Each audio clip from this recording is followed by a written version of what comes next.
Hey guys, and welcome back. I'm sure a ton of you guys have noticed that there are so many new products coming out right now, and the reason for that is because the makeup world tends to work just like the fashion industry, where it's always a season ahead. So right now we're in winter here in the US. So right now a ton of makeup brands are coming out with their spring collections, and rather than wait a while and slowly incorporate new products into my videos, I decided I would throw a bunch of them into this video so you guys don't have to wait to see them. And these are a bunch of products that I have tried and like. A lot of them have been sent to me, just so you guys know, because I know you guys like to know that information. I did decide to revolve this entire look around the NARS Spring collection because of all the luxury brands, or any brand in general, I just feel like NARS does spring really well because they always do really pretty neutrals with the perfect pops of color to go with spring. So this is the look I came up with using those colors, as well as a ton of other new items. So be prepared to see a lot of newness in this video. And if you're interested and want to see how I create this look, just keep on watching. So the first thing I'm going to do is apply a small amount of the Velvet Matte Skin Tint from NARS around my brows before filling them in. I always like doing this because it prevents me from later messing up my brows when applying my foundation. So I'm just gonna go ahead and buff this into that area with a Zoeva 102 brush. This product is like their tinted moisturizer, but it finishes matte. So for those of you who are always concerned about using a tinted moisturizer or have seen me use it and were like, I can't use that, I'm so oily, this is going to be a great option for you guys. It also has an SPF 30. And I'm using the shade Groenland, but I think I'm also going to be mixing in a little bit of St. Moritz to bring back some warmth to my skin, because I feel like this one's a little neutral and it's gonna take down my color a bit. I'm going to lightly dust some of my Shine Free loose powder from Maybelline onto my brows to help prevent any slip. This just kind of sets that foundation before applying my brow product. I'm using a Smith 112 brush to dust it onto the brow area. Don't worry if the brows look like they have product on them or if they look dusty, because later on with brow gel and combing through them with a brush, it'll go away. The first new product I'm going to be using is the Brow Power Super Skinny Eyebrow Pencil from IT Cosmetics. This is very comparable to the Brow Wiz from Anastasia. It's in the shade Universal Medium Brown. That's one thing I like about these brow pencils, is that they all come in like universal brown, universal taupe, universal auburn, so they can match a variety of hair colors.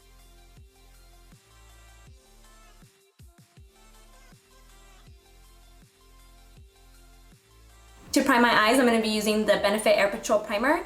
I really like that this primer has like a slight yellow tint, so it really brightens up my eyes, especially when I have a little pigmentation on my lids. It also dries down to a really thin, just kind of transparent layer on the lids, so it doesn't feel heavy. And it does have like more of that silicone feel. And then rather than apply it with the applicator, I like to pick it up with my finger and then blend it out, so that way I don't use too much. Using my Sigma E40 blending brush, I'm going to dust some of my Maybelline loose powder from my brow bone down to the crease, but I'm not going to apply it to the lid. So the first color I'm going to be using from the NARS Spring collection is called Kari, or Kari. It's spelled K-A-R-I. It's like a dusty rose color, and I'm going to pack that onto my lid and then blend it up towards the crease and really buff it out. And I'm going to do that using a Sigma E25 brush. And the reason I'm using the Sigma E25 brush is because it is synthetic, and I'm going to later wet this brush to intensify this color on the lid. If I were to use a natural hair brush, I would ruin the brush, so I might as well just stick with one that does it all.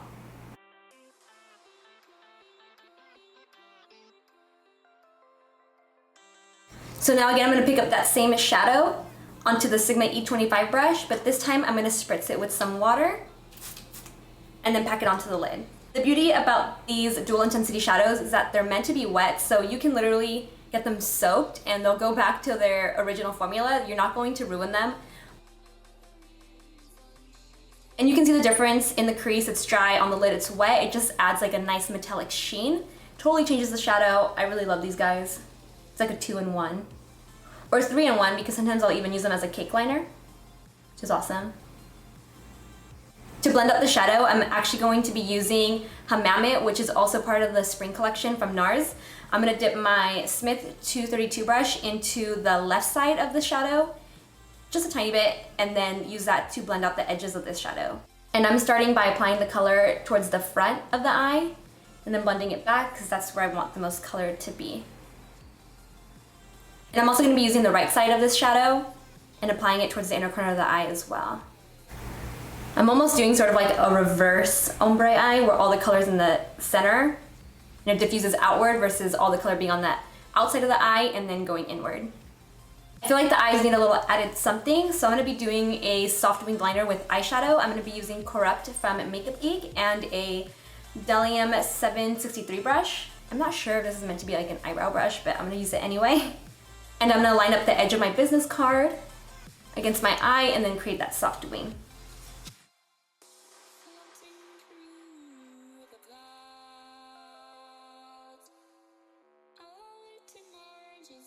And from here, I'm not really sure what else I want to do with the eyes, especially the lower lash line. I don't know if I want to fill in my entire waterline with black liner, so I'm going to stop here and work on the complexion while I decide what to do with the eyes.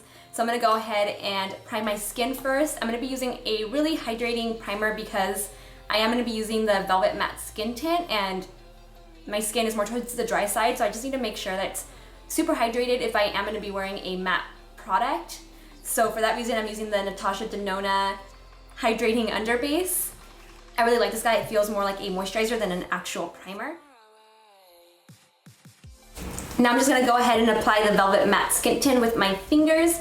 I'm using the shade Groenland and a little bit of St. Moritz.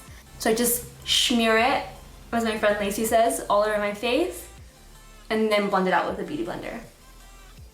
And I'm actually also going to cover up my lips with this foundation because I'm going to be using a nude lip, and my natural lip color likes to turn everything brassy, and I hate that. And I really like the finish of this product. It's not overly matte and dry and cakey looking. This one has a really natural finish. You can see it even has like a slight sheen to it, so it actually looks like skin. I really like it for those of you who are oily and have never found a good tinted moisturizer type of product. This one's going to be one for you guys for sure. For concealer, I'm going to be using Bye Bye Under Eye from IT Cosmetics. I know this isn't new, but it's new to me because I just recently got it. And it reminds me a lot of the Tarte Maracuja Creaseless Concealer. I think I have it here. To me, they have the same consistency. So I like to warm it up between my fingers and then run it back and forth underneath my eyes in order to just kind of break down the product and really have it glide on and look super natural. And I take it all the way back to cover up my sunspots. And I know it looks like a lot, but I use my beauty blender, which I feel like soaks up a majority of the product. Oh, and the color I use is neutral medium, or yeah, neutral medium. And I actually feel like the Velvet Matte Skin Tint does a really good job at setting itself because it is more towards the matte side. So I'm only going to be setting the areas of my face where I applied concealer with some powder. I'm using that same Shine Free powder from Maybelline and a damp beauty blender.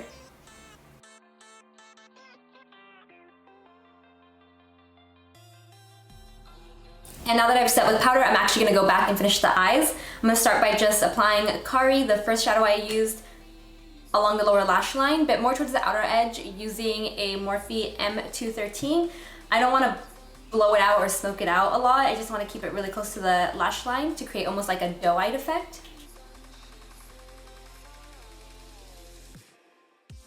And I'm going to pick up a little bit of the left side of the Duo eyeshadow to just buff out the lower lash line. This shadow doesn't add much color, it's more of a great blending color. So I'm actually taking it on a large Sigma E40 brush and just kind of buffing out the lower lash line. I decided I am going to tightline, but just towards the outer edge. I don't want to take it in right here because it might transfer. And I don't really have eyeliner there, so I'm just going to tuck it in under here. So towards the outer part of the eye. And I'm using the EYEKO Making Eyes Gel Liner in Pitch Black. I'm going to be applying my new favorite mascara, which is the Superhero Mascara from IT Cosmetics. This guy will seriously bring out lashes you thought you never had. It's so amazing. I'm going to amp it up, but I think I'm also going to apply some false lashes. So this is just one side with the mascara. You can tell it just kind of amps up the lashes. It doesn't look chunky or like spider legs. It just does a really good job at lengthening them and making them look fuller. I did get mascara on my shadow, but I'm gonna show you guys a trick to take it off. I see you guys asking that question a lot. So I'm gonna let that mascara that got on my shadow dry, and then I'll show you guys in a bit how to remove it without taking off your eyeshadow. So while I let that mascara on my shadow dry, I'm gonna go ahead and apply some false lashes. I'm gonna be using Lash in the City by Velour Lashes. All right, I went ahead and applied the lashes off camera to save some time. So now I'm gonna take a clean blending brush, preferably one that's a little more stiff. This one's the Smith 230 brush, and it's completely clean, and all I'm gonna do is flake off the mascara. Mascara doesn't like to stick to shadow or powder, so it should come off unless it's like an extremely waterproof mascara. And if you get like a big blob, do more of a scraping motion like this, but you'll see it just comes right off, and I'll get closer so you guys can see. And it's gone. So that's all you have to do, and then just blend your shadow back out. Now I'm just gonna add some brow gel and mascara to my lower lashes before moving on to the rest of the skin. This is the Anastasia Clear Brow Gel. And I'm gonna use that same IT Cosmetics mascara on the lower lashes. I really like the brush. However, I don't really know if it's going to transfer underneath my eyes. I mean, most likely it will because my lower lashes are so long that every mascara does that, but I'll report back, maybe like in my next tutorial, on how it works on the lower lashes. For bronzer, I'm not gonna be using anything new. I'm gonna be using my Pro Bronze Fusion from Makeup Forever in shade 20M and a Smith 112 brush. I really like that this Velvet Matte Skin Tint sort of set itself because it can go right in with bronzer. I don't have to add any more powder.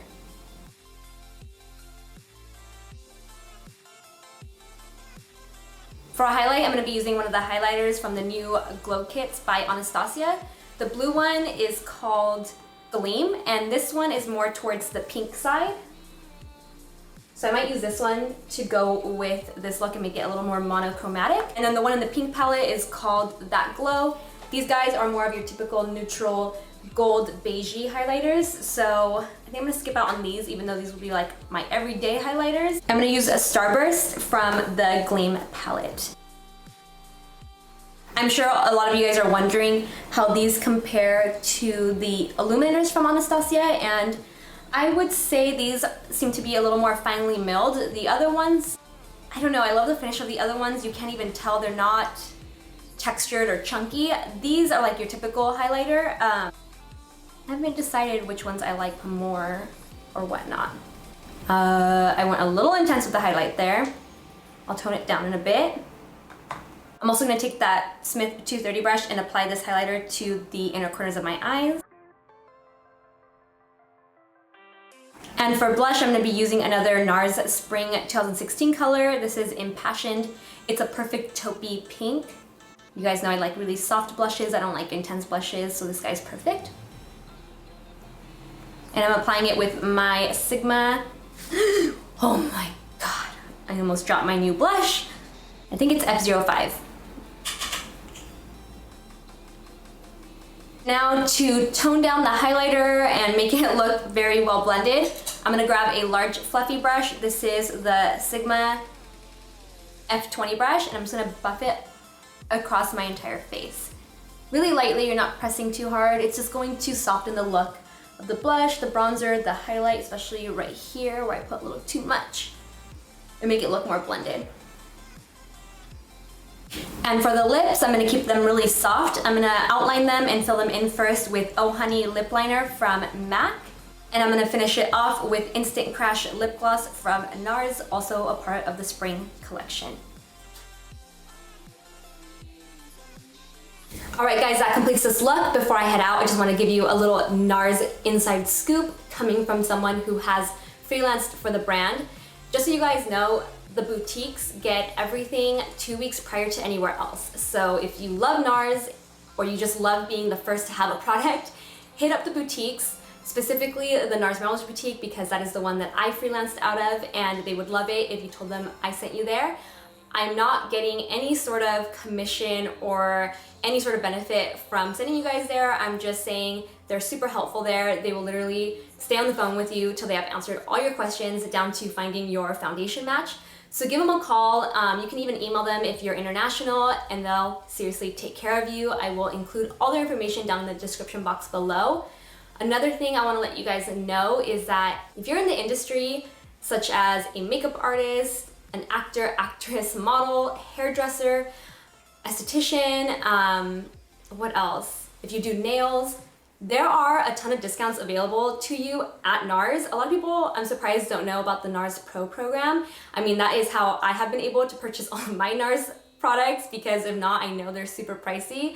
So if you're in the industry, definitely look into the program before you make a purchase, because you can get anywhere from like 25% off to 40% off. So definitely go and check that out online, or when you call, you can ask them some more questions about how to enroll in that program. So with that being said, that wraps up this video. I hope you guys enjoyed this tutorial. Make sure to give it a thumbs up if you enjoyed it, and don't forget to subscribe. So I see you in the next one. Bye guys.